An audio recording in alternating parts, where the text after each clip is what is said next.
It's time for the Daily Stand Up Podcast presented by Agile Dad with your host, Lee Henson. Without any further ado, let's get started. I had someone open up to me and they were talking to me about velocity. And they just asked me, and they said, What are your feelings on velocity? And I said, Well, I said, just like everything else in this world, if it's used correctly, it could be a great tool. But if you misappropriate it or use it as a weapon, it could be evil.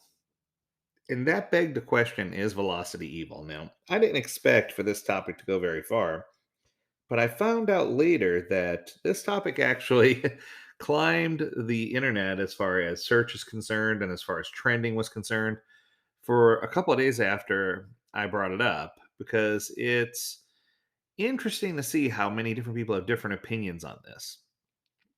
So I thought I would dedicate at least one podcast episode to velocity and to talk about what it is and why I value it and all that good stuff. So the term velocity typically has to do with the speed at which something is completed. What velocity is something traveling, those type of things.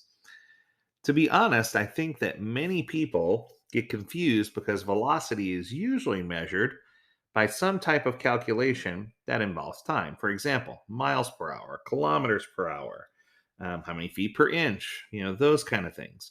So when you use the term velocity, you're using one form of distance measurement of some kind and one form of time. And I think that this is the part that Scrum and Agile really defiled, if you will, right? Because here it is.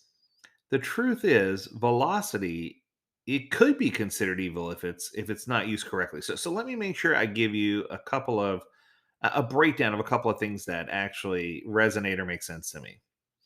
So velocity was designed to give transparency. Velocity is designed to help people predict.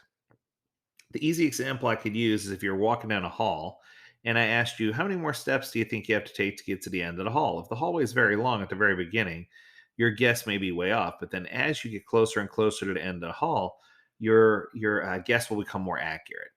And I think that this explains velocity in a way that other people can't do. So when I think of velocity, I often think of evaluating a team of painters who are painting on a large project. If I took all those painters in a room and showed them a standard wall, 10 feet high, 20 feet across, rectangular wall, nothing spectacular about it, just a regular typical wall that you'd find in a home. Sheetrock, no windows, a couple of electric outlets, one, light switch panel, nothing out of the ordinary, right? If I had four painters and I asked them how long it would take to paint that wall, the first painter might say, "Well, Lee, I've got a brother-in-law who does painting professionally. I could get him to come in here and we can knock that out. He's got all the professional guns and taping and all that stuff. We could probably knock that out in about 30 or 40 minutes. In which case, that's a solid estimate. That's good, right?" But then I have a second painter, so I go, "Okay, painter number two," without listening to painter number one. Which how long do you think it'll take you to paint the same wall? And that painter says, "Well, you might not know this, but I'm quite to do it yourself. Or I could go to Home Depot or Lowe's and buy the blue tape, the roll, and I could get the rollers out and I could get that wall knocked out in a little over an hour and a half." Still, very solid estimate. So then I grabbed a third person. I said, "All right, painter number three, what do you think?" And painter number three looks at it and they kind of look sheepishly. And I said, "Well, my niece has one of these color by number coloring books with the little plastic handle brush with a cup of water and a little palette of paint. It'll take me 16 weeks to paint that wall." And then when I asked painter number four, "What do you think?" Painter number four kind of looks at it with a smirk, looks at me and says, 30 seconds. I'm like, "No, to paint the wall." She goes, "Yeah, 30 seconds." I'm like, "How on earth are you going to paint that wall in 30 seconds, girl?" She says, "I'm going to back up as far as I can in a room with a 5-gallon bucket of paint, run as fast as I can, splash it on a wall and call it art, 30 seconds." Now, the truth is, many people will come straight at me and say, "Well, you didn't have a good definition of done, or you didn't have clear acceptance criteria." Well, for the sake of example, let's just say that my acceptance criteria is that I did not want the wall to remain white, that I wanted it to be a better color, something that I enjoyed to see, and that I didn't care which technique you used to paint the wall as long as the job got done. If my acceptance criteria was loose, which in this case it was because I didn't require any extreme acceptance criteria, then all four of those painters' estimates would have been valid estimates. So the question becomes, what's the likelihood that I'm going to get them all to agree on how long it takes to paint the wall? And obviously, the answer to this is none. There's not a chance, zero, right? There's 0% possibility that I'm going to get all four painters to agree on how long it takes to paint the wall.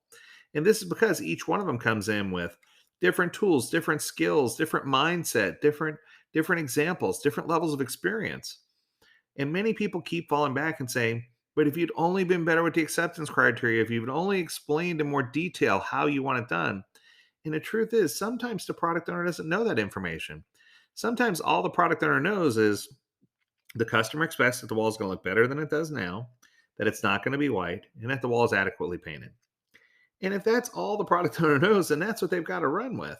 And I think it's our responsibility to understand that it's very difficult for people to use a time-based estimate that they agree upon when you, especially when you got more than one individual, and especially if those individuals have varying skill sets. Now, the truth is, if I would have said, see this wall over here, and I would have pointed to a different wall that was much smaller, I could have said this wall is small in size or scope. If that wall is small, what size is this wall? And pointed back to the new wall. And I probably could have gotten all of them to agree that the wall that I pointed to, the new wall, was large compared to the first one, which was small in size or scope. And the truth is, the more walls that I show this team, the better their accuracy is going to be at sizing up the wall. Now, here's where it gets interesting. If I hired all four painters and put them on a team and told them paint the walls in a building, right? If I started the least experienced painter on the most difficult walls, then the most experienced painter will go knock out all the easy walls and meet that least experienced painter on a harder wall. If I if I did it the other way around, if I started my least experienced painter on the easy walls and my most experienced painter on the hard walls, the likelihood is that the painters would meet somewhere in the middle if they were all working on a project. What I'm trying to say is, as long as there's not a deficiency in the skill set, there's no reason why other people shouldn't be included. This is the whole concept of a T shaped or cross functional team, where they have a depth of knowledge in certain areas, but they also have a breadth of knowledge so that they can get things done across and create a cross functional increment of product or service, which makes total sense because that helps us alleviate dependencies. It helps us relieve stress. It helps us stay focused. It helps us get to market faster. It helps us have higher quality. I mean, I could go down a list. There's lots and lots of reasons why you want to do things this way. But velocity is a game changer in more than one way. If you are using some type of equation where you say a story point equals a certain amount of time, that's just really poor estimation practices because you're going straight back to time. If you're using individual velocity to try to say that Joe's velocity is X, but Mike's velocity is Y, that's also a bad design. You don't ever want to use velocity at the individual level. Velocity is a team metric and should be measured based on team performance, not individual performance. If you're using velocity to help determine productivity, like yesterday's weather from prior sprints, or if you're trying to determine how one team performs compared to an entire another team, this is a decent measurement. It's not perfect, but it's a lot better than anything else you can do, and it's way better than time-based estimation, that's for sure. So even though it's not perfectly accurate, you're going to get a lot better estimates doing it this way than any other way. The truth is, in most organizations, velocity is used poorly. And the expectation is that the team's velocity will increase every single sprint and it'll continue to increase. And that's not true either. If you're looking for this continuous improvement in velocity, you're asking a team to sacrifice or to do more than they can possibly do in any given 2 week sprint.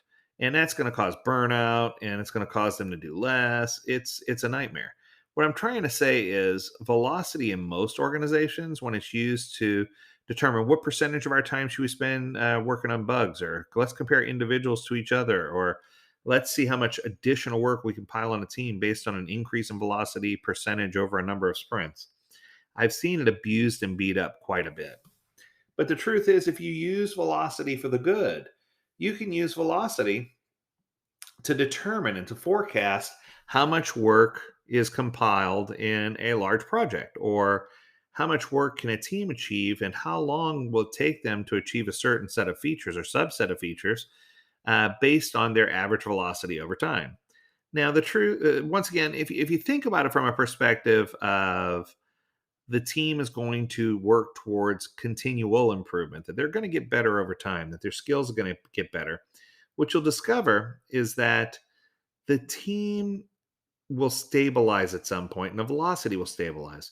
And at each quarter, as we take on new work, we need to recalibrate what our small item is so that we can, use t-shirt sizes and map those back to story points so that we're not using numeric figures. Numeric figures tend to be confusing.